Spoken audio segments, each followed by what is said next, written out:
My name's Tasha, and let me tell you about how my world used to be before everything flipped upside down. Back when life was just Dad, Mom, and me, we lived in a big old house with more rooms than I bothered to count. It was peaceful, the kind of place where laughter filled the halls, and there was always some sweet smell wafting from the kitchen. Mom was the heart of our home. She'd wake up singing, her voice floating up the stairs. "Tasha, rise and shine, sweetheart." I'd drag myself out of bed, grumbling like any teenager would, but her bright smile over pancakes made it worth it. Dad, he was the cool one. Always had a joke ready to lighten the mood or a story about his younger days. "When I was your age, I thought I could conquer the world with just a guitar and a bad haircut," he'd say, and we'd laugh, knowing he'd done just fine with a business suit and a level head instead. Life was good. More than good, actually, it was perfect. But as they say, all good things have a way of ending too soon. When Mom got sick, it was like our little paradise started to crumble. I remember the day she told us. We were sitting in the living room, the TV was on but no one was watching. "I have some tough news," she said, her voice steady but her eyes betraying her fear. "Cancer." That word hit me like a ton of bricks. Dad reached for her hand, and they shared a look, a silent promise that they'd fight it together. The months that followed were rough. Hospitals, treatments, Mom losing her hair, but not her spirit. She'd joke about saving money on shampoo, trying to make it easier on us. But I saw the tears she thought she hid, heard the worry in Dad's whispers when he thought I was asleep. The day we lost her, everything changed. Dad and we tried to hold on to each other, to keep the pieces of our shattered family together. "We'll get through this, Tasha. We have to," Dad would say, his voice rough, the bags under his eyes getting darker each day. A year later, Dad brought someone new into our home. Victoria. She was like a whirlwind, sweeping in with her perfect hair and sharp clothes, taking over everything Mom had left behind. The first time I met her, she looked me up and down, a smirk playing on her lips as if she'd already figured me out. She walked around, touching Mom's things, rearranging the furniture. "George tells me you're quite the student. I'm sure you won't mind helping out more around here, now that I'm taking care of things." I remember feeling my fists clench at my sides. Help out? This was my home, not some boot camp she could run. But for Dad's sake, I bit my tongue. "Sure, I can do more." Dad seemed to shrink a bit more each day, his laughter not as loud, his stories not as frequent. He was trying, though, for the sake of what he called moving forward. I wasn't so convinced. The new house was twice the size of our old one, and with that came twice the work. The first day we moved in, Victoria was already barking orders, her high heels clicking menacingly on the marble floor as she directed the movers. Once the movers left, she turned her gaze on me. "Tasha, I expect you to take care of your own space. I won't have time to clean up after you." I was leaning against the doorframe, watching her. "Got it," I muttered, already dreading the long list of chores I knew she'd pile on me. "And dinner should be ready by 6 each evening. I assume you can handle that?" There was a challenge in her voice, like she doubted I could boil water without burning it. As the days turned into weeks, the house felt less like home and more like a fancy prison. Dad was out a lot, trying to keep his business afloat, which left me alone with Victoria and her endless list of demands. "Tasha, the living room is dusty." "Tasha, the silver isn't polished." "Tasha, did you forget the dry cleaning?" It was relentless. One afternoon, Dad finally noticed how tense things had become. He found me in the garden, pulling weeds with more force than needed. "Hey, Tasha, you've been quiet lately. Everything okay?" I threw a clump of weeds into the bin, wiping sweat off my brow. "Just tired, Dad. This place is a lot to keep up with." He looked around, his expression growing thoughtful. "Yeah, it's a lot for anyone. Maybe I can talk to Victoria, see if we can hire some help." I almost laughed. "Good luck with that. She thinks I'm her personal maid." Dad's face hardened slightly, something I hadn't seen in a while. That's not what I intended when we moved here. I'll handle it, Tasha. You shouldn't have to carry all this weight. But despite his good intentions, conversations with Victoria seemed to go in one ear and out the other. She'd nod, smile that tight-lipped smile of hers, and then it was back to business as usual. Tasha, the hedges are overgrown. Tasha, the guest rooms need fresh linens. It was exhausting, trying to meet her standards. But it made me stubborn, too. I wasn't going to let her break me. I'd do the work, keep my head down, and count the days until I could leave for college. The thought of getting out, of finding my own space where no one could tell me how to mop a floor or when dinner should be on the table, that kept me going. But finally, the day came. I was off to a place where my stepmother's voice couldn't reach me, a city miles away where I could start fresh. I packed up early that morning, each suitcase feeling like a brick in the new foundation I was laying for myself. Dad came out to see me off, his face trying to smile, but I could tell he was torn up about it. Tasha, are you sure you've got everything you need? Dad asked, looking over the pile of bags and boxes. And you'll call if you need anything? Remember, the money for your rent and books, it'll be in your account. Check it when you get there. Dad, relax. I'll be fine. I'm just going to college, not Mars. I was trying to keep it light, to make this easier for him, but my own heart was hammering in my chest. The freedom of living alone was everything I thought it would be, and more. My apartment was small, but it was mine.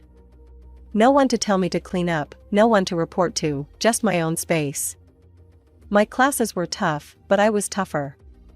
I was determined to make the most out of this opportunity, studying hard and keeping my grades up. It wasn't long before I realized that living on a tight budget wasn't as easy as I'd thought it would be. Money was always on my mind. I didn't go out much, didn't see the point in blowing cash on parties when I had a goal in mind. Instead, I picked up a part-time job at a local cafe. It wasn't glamorous, but it was income, and every little bit helped. One evening, my coworker, Mike, caught me counting my tips for the third time. He leaned against the counter, a smirk on his face. What, you trying to make those bills multiply by staring at them?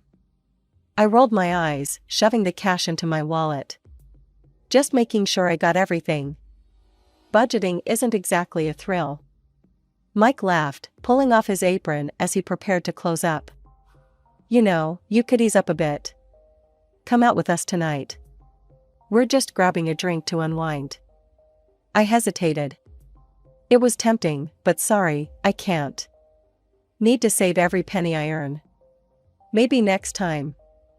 I was here to build a future, one where I'd be financially stable enough to never have to rely on anyone, Victoria or otherwise. I wanted to save enough to buy Dad something nice, something to show him how much I appreciated everything he'd done for me. Just when I thought I had my life at college figured out, everything started to unravel. It began with a call that I never saw coming. Victoria was on the other line, her voice cool and detached as she delivered the news that would turn my world upside down. Tasha, your father's hit a rough patch financially, she said without a hint of sympathy. We're tightening belts around here, and, unfortunately, this means we can't send you money for your rent anymore. The line went dead before I could protest further. I was stunned, the reality of my situation slowly setting in. No more money meant no more apartment on my own, no more safety net. I had to act fast. I explained my situation to Jenny, my college friend and classmate. She was as kind-hearted as they come, always ready to lend a hand or an ear, whichever you needed more. Tasha, that's awful. Look, why don't you move in with me? We could split the rent, and it'll be cheaper for both of us, she offered, while we were studying in the library. Moving in with Jenny was a breath of fresh air during a suffocating time. We shared costs, which made life somewhat more manageable, but just as I was adjusting to this new normal, another blow came 6 months later. Victoria messaged me on a social network this time. No more money for tuition either. Your father's situation hasn't improved. You need to stand on your own now. Reading those words, I felt a mix of anger and despair. My savings were meager at best, eaten away by bills and necessities. I tightened my budget even further, cutting down on everything non-essential, especially food. Meals became smaller, more about sustenance than enjoyment, and my clothes started hanging looser on my frame. One evening, Jenny knocked on my door, her arms laden with grocery bags. She must have noticed my weight loss.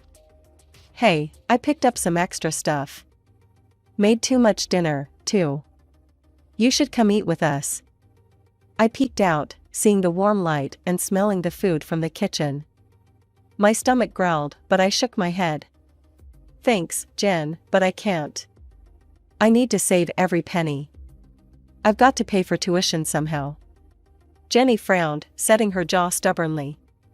"Tasha, you need to eat. And you're not paying for this, okay? It's just leftovers." I wanted to argue, to maintain that thread of independence I was clinging to, but another growl from my stomach betrayed me. "Okay, maybe just a little. Thanks, Jen." As the semester wore on, I threw myself into my studies with even more fervor, if that was possible. The only way out of this financial mess was through scholarships, and I wasn't about to let anything jeopardize that. Jenny often tried to coax me into taking breaks, coming to parties, or just hanging out with friends. "Tasha, come on, you can't study all the time. Come out with us tonight. It'll be fun, and you need a break." I always had the same answer. "I can't, Jen. I really need to ace these exams." "But you're always working or studying. When do you ever relax?" Jenny protested, her concern evident. "Relaxing doesn't pay the bills," I replied curtly, my eyes never leaving my books. As the pressure mounted, my body began to feel the strain. Long hours at my jobs, followed by longer nights of studying, left me exhausted, running on fumes. But I couldn't stop, not when I was so close to earning that scholarship, not when my entire future was on the line. The shift at the diner had dragged on forever, and by the time I clocked out, the sun was already painting the sky with streaks of orange and pink. Exhausted didn't even begin to cover how I felt, but classes waited for no one, and I had a midterm to prepare for. Dragging my feet to my apartment, I planned to grab a quick shower and head straight to campus. However, as I reached for my keys, a wave of dizziness washed over me. The world spun wildly, and the ground seemed to rush up to meet me. The last thing I remembered was the cold pavement against my cheek, then darkness. I woke up with a start, the sterile smell of antiseptic flooding my senses. Blinking against the harsh fluorescent lights, I found myself in a hospital bed, and 4 drip attached to my arm, and Jenny sitting by my side, her expression a mix of relief and worry. "Tasha, you're awake. God, you scared me. I found you passed out outside your apartment," Jenny said, her voice shaky. "You collapsed, Tasha. The doctors said you're severely malnourished and dehydrated. You've been pushing yourself too hard. You need to rest." Rest was a luxury I couldn't afford. Not now. Not with everything hanging by a thread. But arguing felt like running a marathon, and I didn't have the energy. After a couple of days under observation, I was discharged with strict instructions to take it easy. Instructions that might as well have been written in sand for all the good they did. I headed straight home, my body weak, but my mind racing with all the things I needed to catch up on. Once home, I tried calling Dad. I needed to hear his voice, to tell him what happened. Maybe, just maybe, he could help. But the calls went straight to voicemail. Frustrated and feeling more alone than ever, I dialed Victoria's number next. She picked up on the 3rd ring. "Yes? It's Tasha. I started, but the words tangled up, thick with emotions I couldn't control. "Your father is out of the country. Business," she interrupted sharply. "And before you ask, no, we can't help. You're on your own." Her words hit like a slap. But "There's nothing more to discuss, Tasha. You're an adult. Handle it." The line went dead, leaving a ringing silence in its wake. I sat there, phone in hand, the weight of her dismissal crushing. It was then, in that quiet apartment, that the reality of my situation truly sank in. I was alone. Utterly and completely. Exams were creeping up, looming over me like dark clouds ready to burst. The stress was a tangible thing, wrapping its fingers around my throat, making it hard to breathe.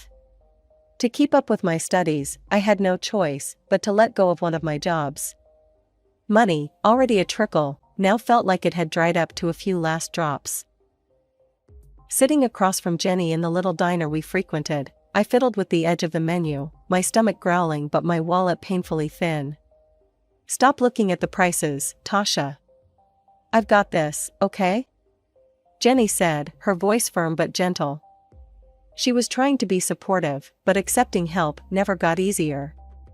"I'll pay you back. Every cent," I muttered, feeling the weight of each word. Jenny rolled her eyes, a smile tugging at her lips. Yeah, I know. Just order something hearty, alright? You look like you could use it." Reluctantly, I ordered the cheapest meal, my pride aching with every word. But Jenny was right, I needed the energy, especially now. As the exams rolled in, one after the other, I poured everything I had into them. Nights blurred into days, textbooks and notes scattered around me like a fortress. When the results came in, I couldn't believe my eyes, straight A's. A tuition bonus followed, a small but significant light at the end of a very dark tunnel. I should have been over the moon, but all I could do was collapse into bed, my body and mind shutting down from sheer exhaustion. I slept for days, missing calls and messages, the world moving on without me. One night, wrapped in the solitude of my small apartment, I dreamt of Mom. She was in our old kitchen, humming a tune, her smile warm and inviting. "Tasha, come here, sweetheart," she called, her voice a soft echo of better days.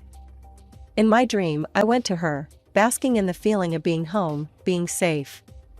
But as dreams do, it ended, and I woke up in tears, the ache in my chest raw and fierce. The emptiness of the apartment was suffocating, and a desperate need to connect with her overwhelmed me.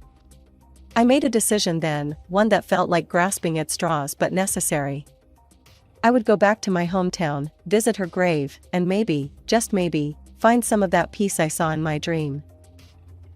Checking my bank account, I calculated what I could afford, a cheap bus ticket, the cheapest I could find. Work could do without me for a couple of days, I wasn't much use to them or anyone else in my current state anyway. "Jen, I'm going home for a couple of days," I told her over the phone, my voice more steady than I felt. "Home?"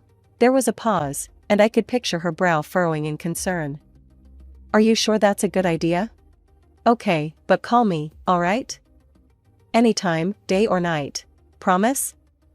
"Promise," I said, feeling a thread of warmth at her concern. The journey back was a blur, my thoughts a tangled mess of memories and what-ifs. As the bus rolled into the familiar streets of my hometown, a mixture of dread and longing settled in my stomach. It was supposed to be a simple visit, a moment to feel close to Mom again, but as I walked among the familiar gravestones, a figure in the distance caught my eye. My heart skipped, tall, with a familiar stoop of the shoulders, kneeling by a grave. My pace quickened, disbelief and hope churning within me. "Dad?" My voice was tentative, almost afraid to shatter the fragile moment. The figure turned, and our eyes met. There was a flicker of confusion, then recognition, and something that looked a lot like sorrow. "Tasha?" His voice broke, raw with emotion. It had been so long. I ran to him, no longer caring about the cold or the tears that had started to spill over. "Dad, what are you doing here?" He rose quickly, nearly stumbling in his haste, and enveloped me in his arms. I was suddenly 5 years old again, safe and cherished. I had a dream about your mother," he confessed, pulling back just enough to see my face. "She told me to come here today." I gasped, the parallel too stark to ignore. I had a dream about her, too. That's why I'm here. Dad wiped away my tears with an old handkerchief, rough and a bit frayed. "Seems like she's still looking out for us, huh?" "Yeah, seems like it," I agreed, laughter mingling with my tears. "We should talk, Tasha. Come back to the house with me," Dad suggested, his tone hopeful yet cautious. I hesitated, images of Victoria's cold stares flashing through my mind. Are you sure? What about Victoria? She'll manage. You're my daughter, and we have a lot to catch up on. His voice held a firmness I hadn't heard in a long time.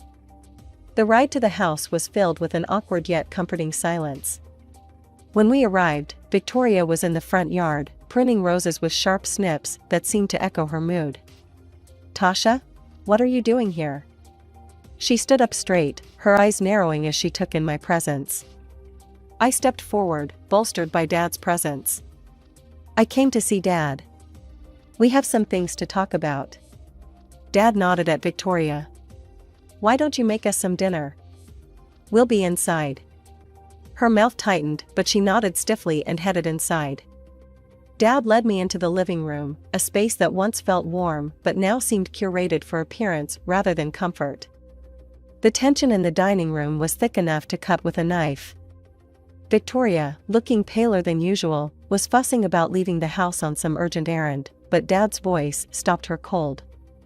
Sit down, we're not done here.